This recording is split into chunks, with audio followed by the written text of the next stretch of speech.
अस्सलाम वालेकुम नाज़रीन, कहिए क्या हाल है। उम्मीद है आप बिल्कुल अच्छे होंगे, खुशबाश होंगे और जनाब आप मुंतज़िर होंगे मेरी किसी न किसी वीलॉग का या किसी कुकिंग के शो का। कुकिंग के शो तो बेशुमार बन सकते हैं। अगर मैं अपनी सिर्फ़ एक किताब की ही रेसिपीज़ आपको बताने लगूं तो सैकड़ों की तादाद में वो रेसिपीज़ बन जाएंगी। और इसके अलावा माशाल्लाह आपको मालूम होगा कि मेरी 29 अदद किताबें पब्लिश हो चुकी हैं और अभी एक लेटेस्ट मेरी कुकिंग की किताब तैयार हो रही है जिसमें बहुत ज़बरदस्त किस्म की रेसिपीज़ होंगी। आजकल मैं उसकी तस्वीरें बनाने में मसरूफ़ हूँ और रेसिपीज़ लिखने में। तो वो किताब जब पब्लिश होगी तो वो यकीनन आपके लिए एक तोहफ़ा होगी। आज इत्तफ़ाक़ से जब मैं अपनी किताबों की एक शेल्फ़ देख रही थी तो मेरी नज़र इस किताब पे पड़ी।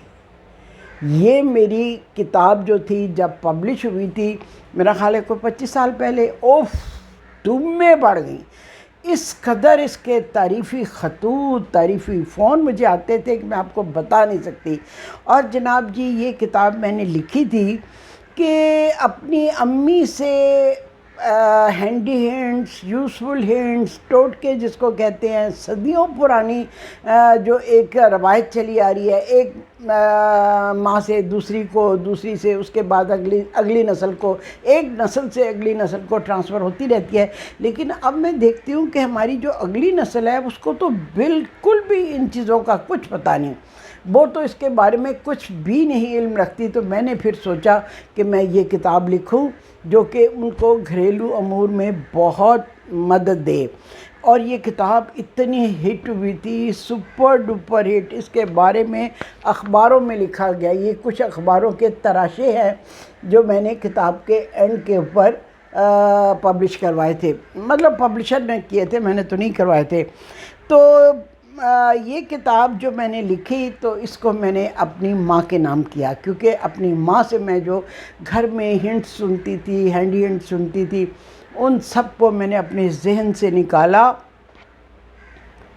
उसको सफ़े पे मैंने ट्रांसफ़र किया और फिर कुछ दोस्तों ने भी हेल्प की, उन्होंने अपने। और मज़े की बात यह है कि जब ये सारे मैं हैंडी हिंट्स, टोटके, हेल्पफुल हिंट्स लिख रही थी तो हर एक को पहले मैं ख़ुद आज़माती थी और उसके बाद फिर मैं उसको अमली तौर पर टीवी पे बताया भी करती थी। और फिर जब लोगों ने मुझे कहा कि उन्हें टीवी के रिकॉर्ड शुदा प्रोग्राम देखने में दिक्कत होती है तो वो फिर किताब अगर लिख दें तो आसानी रहेगी, फिर मैंने ये किताब लिखी और ये किताब सुपर डुपर हिट रही। आप कहते हैं ना कि मैं अपनी माँ के बारे में बताया करूँ, तो अभी मैं चंद लफ्ज़ अपनी माँ के बारे में बताती हूँ। अच्छा जी, मैंने लिखा है कि मैंने अपनी पहली किताब अपने शौहर के नाम की थी, जबकि ये दूसरी किताब अपनी प्यारी प्यारी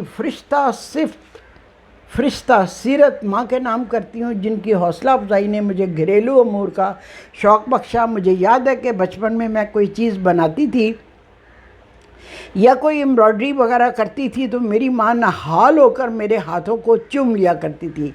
आज भी जब कोई अच्छी चीज़ मेरे से बन जाती है तो मैं लाशौरी तौर पर अपने हाथों पर ममता के गुदाज लबों का वो लम्स महसूस करती हूँ जो बचपन में मुझे हासिल था। मेरी माँ को दुनिया से गए माह साल बीत गए हैं, लेकिन मेरे दिल के नखा खानों में वो आज भी ज़िंदा है। मैं इनसे बातें करती हूँ, इन्हें अपने इर्द गिर्द महसूस करती हूँ। वो ऐसी खुश नसीब सास थीं कि इनकी बहुएँ आज भी इनको इंतहाई मोहब्बत से जब याद करती हैं तो इनकी आंखें भीगने लगती हैं। मैं तो फिर बेटी हूँ, बेटी भी वो जो माँ के हर सांस में बसी भी थी।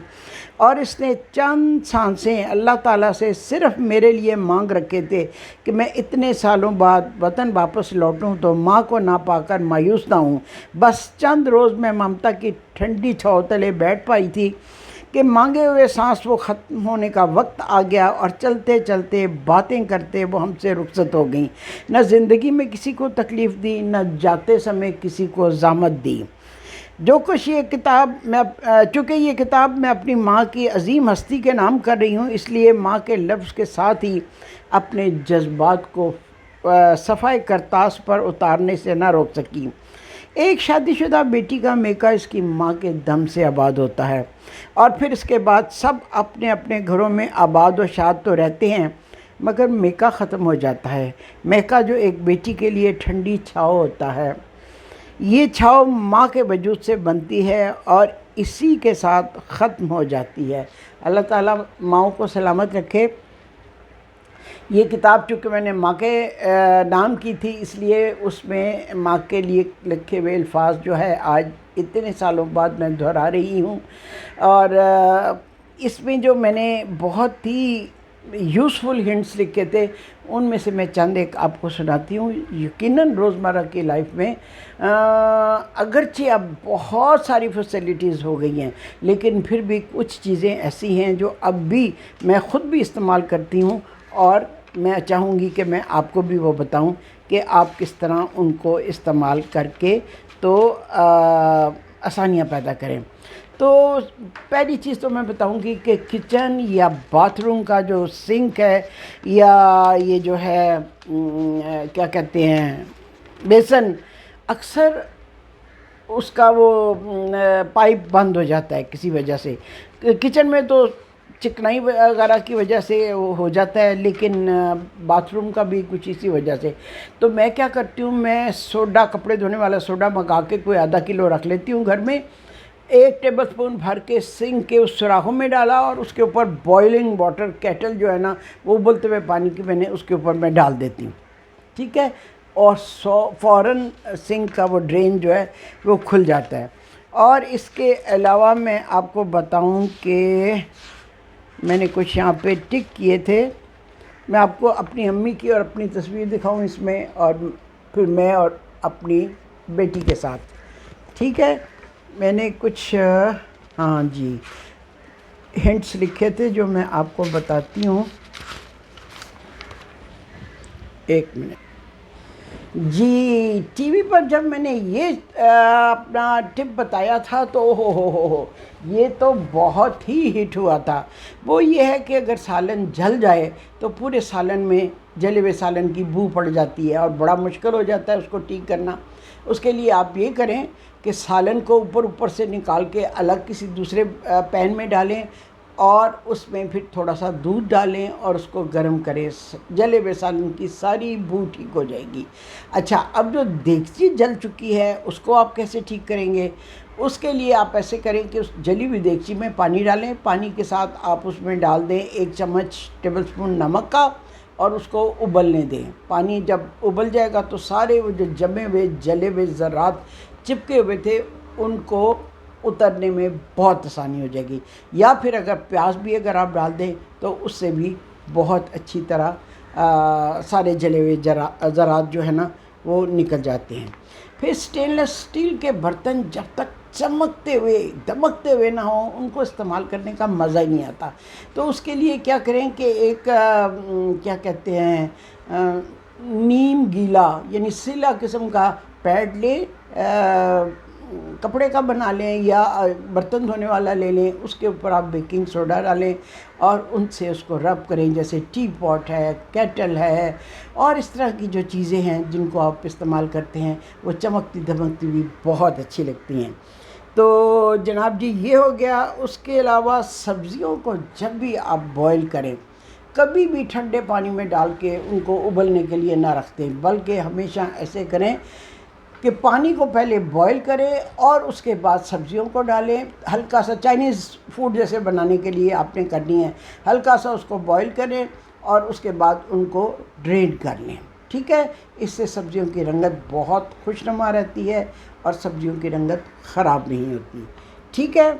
अच्छा जी, अंडे के छिलके बड़ी कारआमद चीज़ है।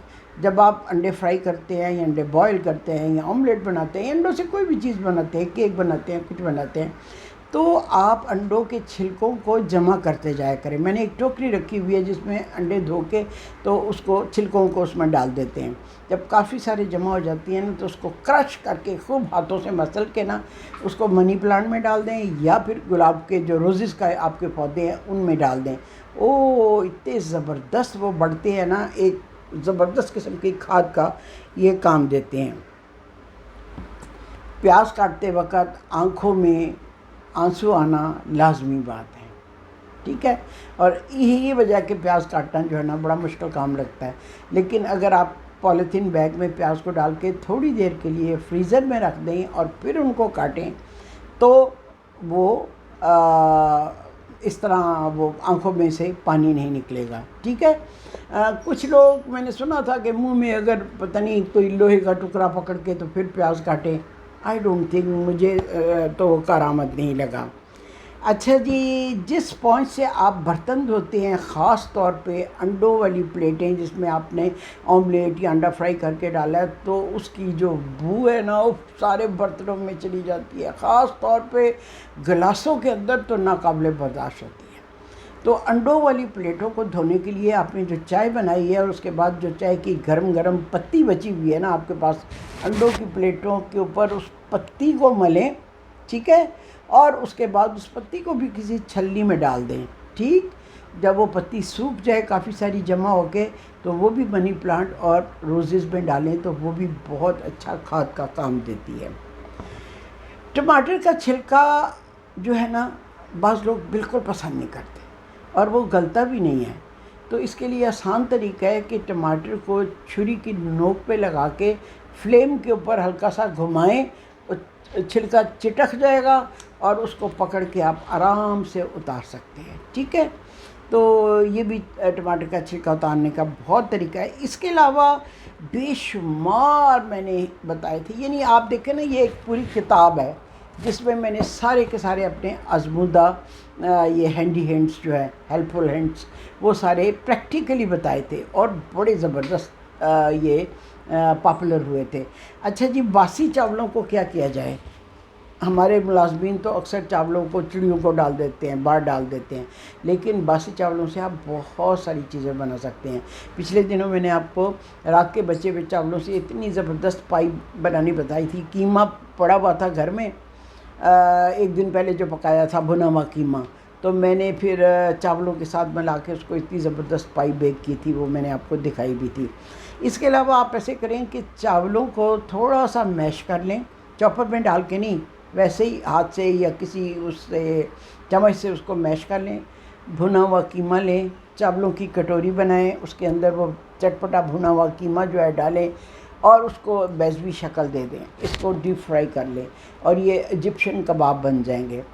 तो इसके अलावा ये बचे हुए जो चावल होते हैं, बॉइल्ड राइस, उससे मैंने बहुत ज़बरदस्त पिज़्ज़ा बनाया था। यानी पिज़्ज़ा की जो बेस थी वो इन चावलों से मैंने बनाई थी, बहुत ज़बरदस्त क्रिस्पी पिज़्ज़ा की बेस बनी थी।